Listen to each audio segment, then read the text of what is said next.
Hello friends, welcome to all of you.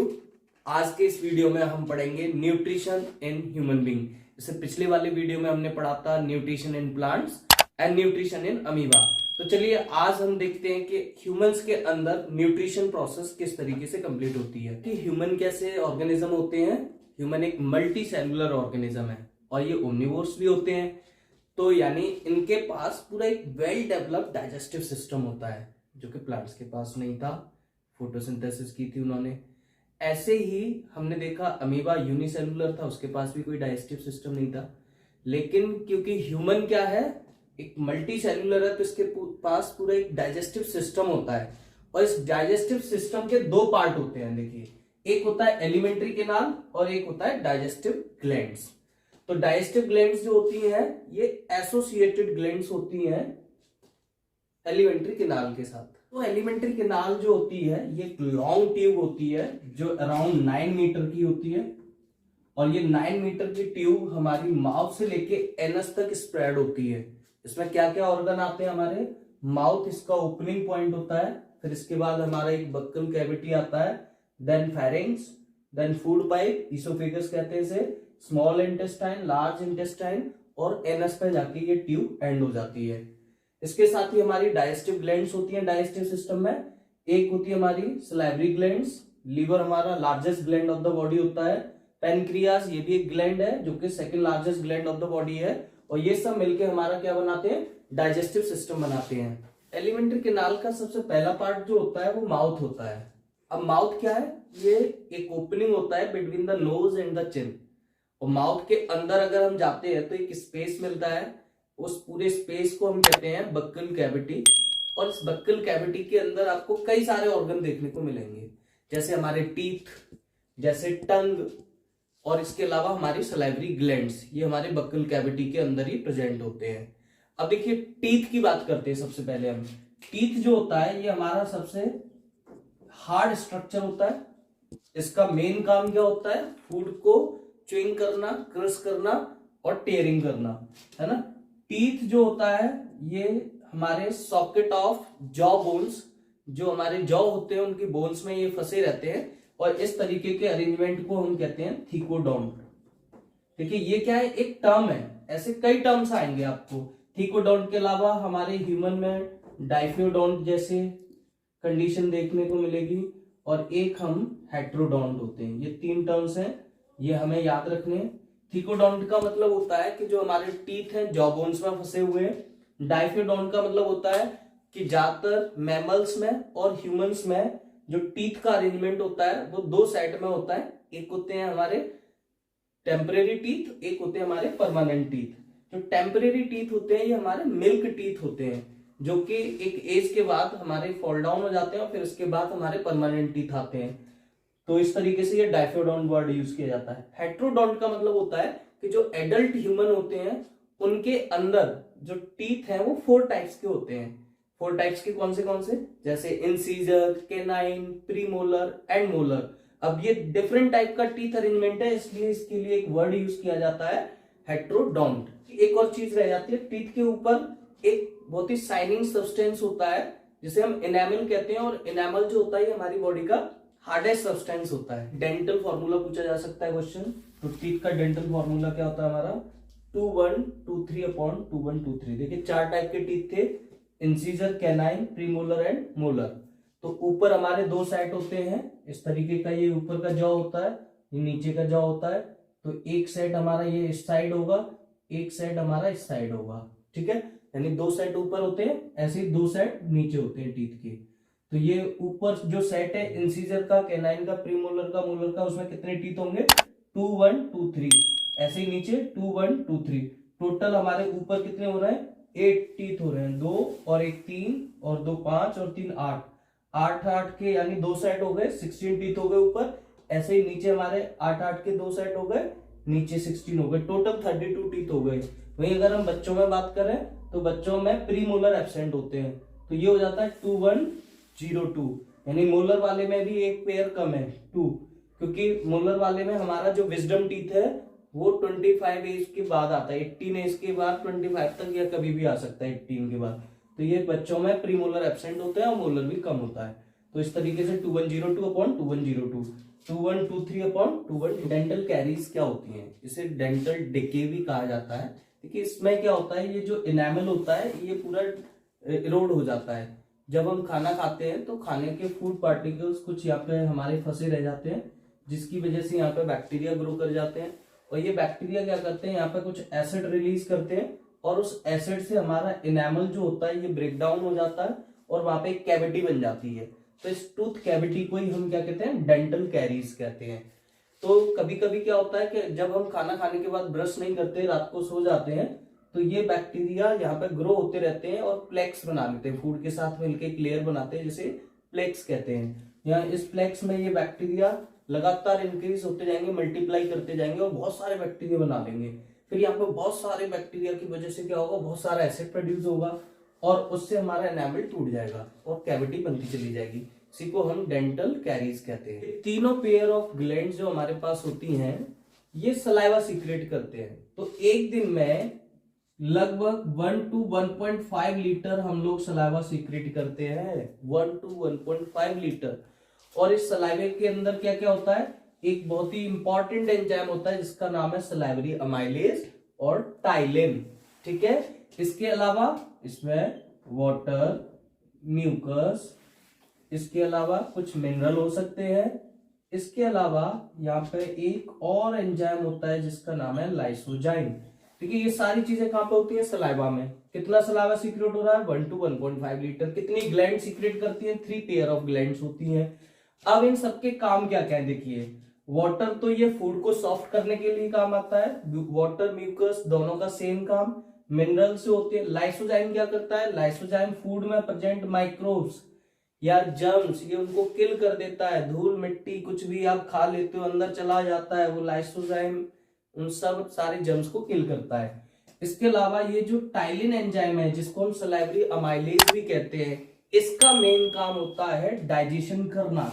तो जब हम खाना खाते हैं तो खाने में जो स्टार्च होता है बच्चों, स्टार्च को माल्टोज में कन्वर्ट कर देता है ये टाइलिन एंजाइम।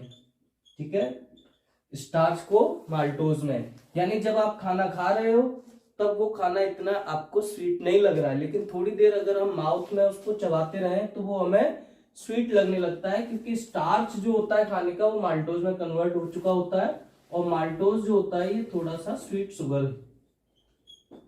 अब देखिए यहाँ पे आप कह सकते हो कि सर डाइजेशन प्रोसेस हमारी स्टार्ट हो चुकी है, वो भी कहां पर, माउथ में। ठीक है, तो माउथ में ही डाइजेशन स्टार्ट हो जाता है। और कौन से फूड पार्टिकल का डाइजेशन हो रहा है, स्टार्च का। स्टार्च किसमें कन्वर्ट हो रहा है, माल्टोज में। कौन कन्वर्ट कर रहा है, टाइलिन एंजाइम। टाइलिन का दूसरा नाम क्या है, सलाइवरी अमाइलेज है। कितना सलाइवा सीक्रेट हो रहा है एक दिन में, 1 to 1.5 लीटर। कौन सीक्रेट कर रहा है, ग्लैंड्स के नाम, डेट्स ऑल। कोई भी क्वेश्चन आता है यहां से कर डालो। हमने देखा कि माउथ हमारा एक ओपनिंग था जिसके अंदर एक बक्कल कैविटी थी, उसके अंदर हमने टीथ समझे क्या है, टंग देखा, सलाइवरी ग्लैंड्स को समझा। अब देखिए सलाइवरी ग्लैंड्स के बाद क्या होता है, जब आप खाना खाते हो तो टीथ ने उसको च्यून किया, सलाइवा में मिक्स कर दिया टंग ने उसको, अब वो खाना बन जाता है एक बोलस। अब वो बोलस क्या होगा, हमारा फेरिंग से होता हुआ इसोफेगस में आएगा, यानी फूड पाइप में। अब फूड पाइप क्या होता है, ये एक लॉन्ग ट्यूब होती है जो लगभग 25 सेंटीमीटर की होती है ना। इसकी लेंथ कितनी है, लगभग 25 सेंटीमीटर। ये एक मस्कुलर ट्यूब है, इसके अंदर एक कॉन्ट्रैक्शन होता है, वेव लाइक मूवमेंट होता है, जिसे पेरिस्टाल्टिक मूवमेंट कहते हैं। और ये पेरिस्टाल्टिक मूवमेंट क्या करता है, ये फूड को आगे फॉरवर्ड करता है और स्टमक में ट्रांसफर कर देता है। यानी मान लो यहां से हमारा फूड मूव करता हुआ आ रहा है तो ये वेव लाइक मोशन करता हुआ आएगा जिसे पेरिस्टाल्टिक मूवमेंट कहते हैं। Then food enter into the stomach. अब देखिए डाइजेशन इन स्टमक। स्टमक क्या है हमारा, स्टमक हमारा एक जे शेप मस्कुलर ऑर्गन है और इस जे शेप मस्कुलर ऑर्गन के अंदर इसकी वॉल्स में यहां पर कौन होती हैं, गैस्ट्रिक ग्लैंड्स होती हैं, गैस्ट्रिक ग्लैंड्स स्टमक के अंदर। और ये जो गैस्ट्रिक ग्लैंड्स होती हैं, ये गैस्ट्रिक ग्लैंड्स सीक्रेट करती हैं गैस्ट्रिक जूस। ये जो गैस्ट्रिक जूस होता है बच्चों, इसमें क्या क्या पाया जाता है? एक होता है यहाँ पर पेप्सिन एंजाइम, HCl, इसके अलावा म्यूकस, इसके अलावा गैस्ट्रिक लाइपेज एंजाइम। ठीक है, ये सारे एंजाइम्स हमारे कहां पर प्रेजेंट है? गैस्ट्रिक जूस में। अब देखिए, इसमें सबसे इंपॉर्टेंट चीज आपको समझनी होगी HCl की। HCl क्या है? ये हाइड्रोक्लोरिक एसिड है। इसका पीएच आपको पता है कि कंसंट्रेटेड होता है तो 1 या 1 से भी कम हो सकता है। ये जो 1 pH वाला HCl है, ये हाईली कोरोसिव होता है, लेकिन इसके इफेक्ट को न्यूट्रलाइज करने के लिए गैस्ट्रिक जूस में एक और चीज क्या सीक्रेट हो रही है? म्यूकस। ये म्यूकस हमारे स्टमक की वॉल्स को प्रोटेक्ट करता है from the effect of HCl। अब देखिए, जो म्यूकस है उसने HCl को न्यूट्रलाइज किया है सिर्फ वॉल्स को प्रोटेक्ट करने के लिए, ना कि पूरे एसिड को न्यूट्रलाइज करेगा। इस HCl से बहुत सारे काम होते हैं। HCl क्या क्या करता है? HCl हमारे फूड में कोई जर्म्स होते हैं उनको किल कर देता है, फूड को थोड़ा सा एसिडिक कर देता है। पेप्सिन जो होता है ये हमारा पेप्सिनोजिन की फॉर्म में रिलीज होता है। पेप्सिनोजिन इनएक्टिव फॉर्म होती है पेप्सिन की, और ये जो इनएक्टिव फॉर्म है पेप्सिन की, इसको एक्टिव फॉर्म में कन्वर्ट करता है, यानी पेप्सिन में कन्वर्ट करता है कौन? HCl। इसके अलावा ये जो पेप्सिन है, इस पेप्सिन का मेन काम क्या होता है? इस पेप्सिन का काम होता है प्रोटीन को प्रोटियोसिस और पेप्टोन्स में कन्वर्ट करना। Protein is digested into proteoses and peptones in the presence of pepsin enzyme. ठीक है, तो यानी यहां पे गैस्ट्रिक लाइपेज क्या करता है? गैस्ट्रिक लाइपेज जो होता है ये फैट को डाइजेस्ट करता है। ये खास करके इन्फेंट में पाया जाता है। एक और एंजाइम इन्फेंट में हो सकता है जो कि एडल्ट्स में नहीं होता, हमारे स्टमक में, रेनिन। ये रेनिन जो होता है ये प्रोरेनिन की फॉर्म में रिलीज होता है। इनएक्टिव फॉर्म क्या है इसकी? प्रोरेनिन। और प्रोरेनिन को रेनिन में कन्वर्ट करता है कौन? HCl। तो देखो, HCl ने यहाँ 2 एंजाइम को एक्टिव किया है। पहला एंजाइम था हमारा पेप्सिनोजिन, जो इनएक्टिव फॉर्म थी उसको पेप्सिन में कन्वर्ट किया HCl ने। ऐसे ही दूसरा एंजाइम है हमारा प्रोरेनिन, इनएक्टिव फॉर्म है, HCl के कांटेक्ट में आते ही रेनिन में कन्वर्ट हो जाता है। और रेनिन का काम होता है केसीन, जो मिल्क प्रोटीन होती है, ये मदर मिल्क में पाई जाती है प्रोटीन, मिल्क प्रोटीन केसीन, इसको कन्वर्ट कर देता है पैराकेसीन में। कौन? रेनिन। तो यहाँ पे देखिए, आपको स्टमक में बहुत ध्यान से समझना होगा। स्टमक में 2 एंजाइम है और 2 चीजों का डाइजेशन हो रहा है। पहला है पेप्सिन। पेप्सिन क्या कर रहा है? प्रोटीन का डाइजेशन करता है प्रोटियोसिस और पेप्टोन्स में। इन्फेंट में क्या होता है? जो मिल्क प्रोटीन होती है, मदर के मिल्क में जो प्रोटीन पाई जाती है वो केसीन होती है। उस केसीन को डाइजेस्ट करता है रेनिन एंजाइम, केसीन को किसमें कन्वर्ट कर देता है? पैराकेसीन में। ऐसे गैस्ट्रिक लाइपेज भी होता है, ये खास करके इन्फेंट में ही होता है। इसका मेन काम होता है फैट के मॉलिक्यूल्स को डाइजेस्ट करना। ये फूड का डाइजेशन कहां पे हो रहा है? स्टमक में। कैसे हो रहा है कि स्टमक जो होता है ये मस्कुलर ऑर्गन है, इसमें एक मूवमेंट होता है, इसे कहते हैं चर्निंग मूवमेंट। चर्निंग मूवमेंट के जरिए क्या होता है कि जो बोलस आया था, जो खाना आया था इसके अंदर, अब वो मिक्स हो जाएगा किसमें? वो मिक्स हो जाएगा गैस्ट्रिक जूस में। तो ये मस्कुलर मूवमेंट, इसका चर्निंग मूवमेंट स्टमक का, गैस्ट्रिक जूस को फूड में अच्छी तरीके से मिक्स कर देता है ताकि ये सारी डाइजेशन प्रोसेस कंप्लीट हो सके। फिर ये जो डाइजेशन स्टमक में हुआ है, अब यहाँ पे फूड लगभग लिक्विड फॉर्म में कन्वर्ट हो जाता है, लगभग लिक्विड हो जाता है। इसको हम कहते हैं काइमे। अब ये जो काइमे है वो फूड का ही डाइजेस्टेड फॉर्म है, लेकिन पार्शियल डाइजेशन हुआ है, अभी कंप्लीट डाइजेशन नहीं हुआ। अब इस काइमे को आगे पुश कर दिया जाएगा किसमें? स्मॉल इंटेस्टाइन में। और स्मॉल इंटेस्टाइन स्टमक से स्टार्ट हो जाती है, स्टमक के बाद। और स्मॉल इंटेस्टाइन का सबसे पहला पार्ट आता है डिओडिनम। डिओडिनम, जेजुनम और इलियम, ये स्मॉल इंटेस्टाइन के 3 पार्ट होते हैं। समझेंगे डाइजेशन इन स्मॉल इंटेस्टाइन। अब देखिए, स्मॉल इंटेस्टाइन का डिओडिनम में 2 ग्लैंड्स ओपन हो रही हैं। एक तो पैनक्रियाज है, ये पैनक्रियाटिक डक्ट के थ्रू डिओडिनम में ओपन हो रहा है। लीवर है जो कि गॉल ब्लैडर से हेपेटोपेनक्रेटिक डक्ट के थ्रू डिओडिनम में ओपन हो रहा है। तो देखिए डिओडिनम में दो चीजें सीक्रेट होती हैं, एक तो लीवर है, लीवर क्या सीक्रेट कर रहा है, बाइल जूस, ठीक है, पहले इसको समझ लेते हैं। दूसरा हमारा पेनक्रियाज है, पेनक्रियाज क्या सीक्रेट कर रहा है, पेनक्रिएटिक जूस। तो ये दोनों चीजें हमारे फूड के डाइजेशन में रोल प्ले करेंगे इन डिओडिनम। तो बाइल जूस जो होता है ये लीवर से सीक्रेट हो रहा है। लीवर क्या हमारा, लीवर हम सबको पता है कि ये largest gland of the body है, ये लगभग 1.5 kg का होता है और ये बाइल जूस सीक्रेट करता है। बाइल जूस धीरे धीरे सीक्रेट होके स्टोर किसमें होता है, गॉल ब्लैडर में, और फिर गॉल ब्लैडर से धीरे धीरे एक डक्ट के थ्रू वो कहाँ जाता है, हमारे डिओडिनम में आता है। अब देखिए बाइल जूस में क्या कोई एंजाइम होता है, के पास कोई एंजाइम नहीं होता। बाइल जूस में बस क्या होते हैं, बाइल सॉल्ट होते हैं, और ये बाइल सॉल्ट क्या करते हैं बच्चों, ये हमारे फूड में प्रेजेंट लार्ज फैट मॉलिक्यूल्स को कन्वर्ट कर देते हैं स्मॉल फैट मॉलिक्यूल्स में, ठीक है। और इस प्रोसेस को हम कहते हैं फैट इमल्सिफिकेशन। बहुत ही इंपॉर्टेंट प्रोसेस है कि bile juice have no enzyme but it have bile salts which participate in the breakdown of large fat molecule into small fat molecule and this process is called fat emulsification। अब देखिए ये जो छोटे छोटे small fat molecules हैं ये अभी digest नहीं हुए हैं, ये डाइजेस्ट होंगे लाइपेज एंजाइम से, लेकिन लाइपेज एंजाइम्स इन छोटे फैट मॉलिक्यूल्स पर ही एक्ट करता है। तो इसलिए ये थोड़ा सा बाइल जूस हेल्प कर रहा है हमारी फैट के डाइजेशन में, क्योंकि लार्ज फैट मॉलिक्यूल को लाइपेज एंजाइम डाइजेस्ट नहीं कर सकता, वो स्मॉल फैट को ही डाइजेस्ट करेगा और लार्ज फैट को स्मॉल फैट में कन्वर्ट कर रहा है बाइल जूस। अब आते हैं पेनक्रियाज पर। पेनक्रियाज क्या है, ये भी एक ग्लैंड हमारी सेकंड लार्जेस्ट ग्लैंड है, ये पेनक्रिएटिक जूस सीक्रेट करती है। और पेनक्रिएटिक जूस में देखिए कई सारे एंजाइम्स होते हैं। एक एंजाइम होता है यहाँ पे हमारा ट्रिप्सिन, एक होता है काइमोट्रिप्सिन, एक होता है यहाँ पे हमारा पेनक्रिएटिक अमाइलेज, और एक होता है हमारा पेनक्रिएटिक लाइपेज। इसके अलावा और भी कई सारे हो सकते हैं, कार्बोक्सीपेप्टिडेज हो सकता है, न्यूक्लियेजेस हो सकते हैं, बहुत सारे होते हैं, लेकिन यहाँ पे हम समझ लेते हैं इन्हीं 4 एंजाइम्स को।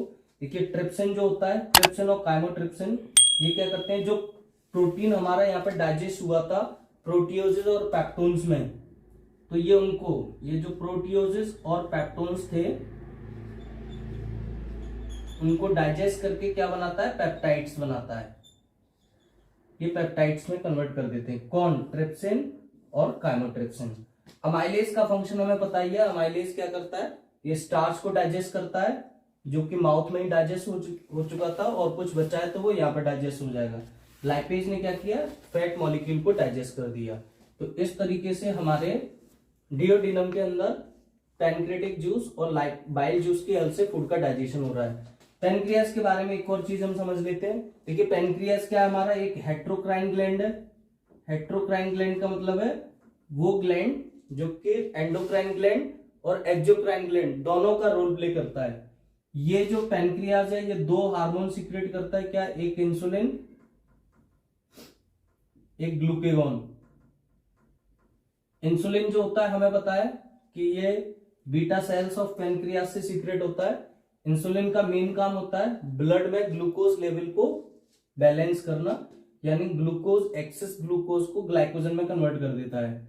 ग्लूकेगॉन जो होता है ये अल्फा सेल से सीक्रेट होता है पेनक्रियास के, इसका मेन काम होता है ग्लाइकोजन को ग्लूकोज में कन्वर्ट करना, यानी जब ब्लड में ग्लूकोज की कमी हो जाती है तो ये ग्लूकेगॉन एक्टिव होके क्या करता है, ग्लाइकोजन को ग्लूकोज में कन्वर्ट कर देता है। जब ब्लड में ग्लूकोज लेवल बढ़ जाता है तो इंसुलिन उसको कम कर देता है। तो ये हमारा पेनक्रियास हो गया। अब लार्ज इंटेस्टाइन में कोई डाइजेस्टिव ग्लैंड्स तो होती नहीं है, तो यहाँ पे तो फूड का डाइजेशन होगा नहीं, तो फिर क्या होगा, लार्ज इंटेस्टाइन में केवल एब्जॉर्प्शन हो सकता है, वो भी किसका, वाटर का।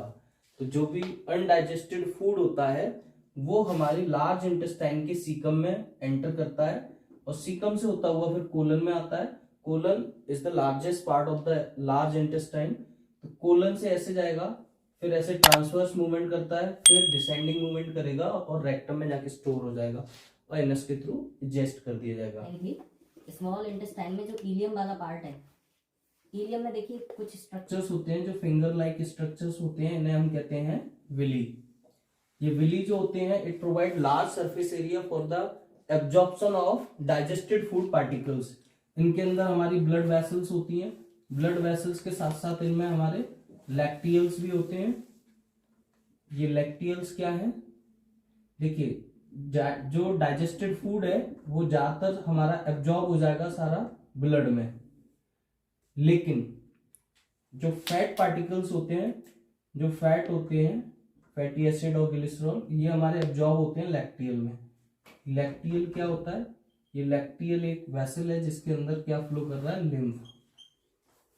लिम्फ क्या, ब्लड का फिल्टर्ड पार्ट है, हम इसे आगे समझेंगे।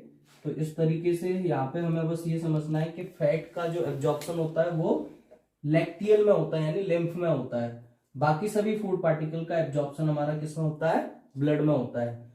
तो आज की वीडियो में बस इतना ही। आज हमने nutrition in human being complete कर लिया है। मुझे उम्मीद है आप सबको ये पसंद आया होगा। प्लीज लाइक करें, शेयर करें और सब्सक्राइब करें। Thank you.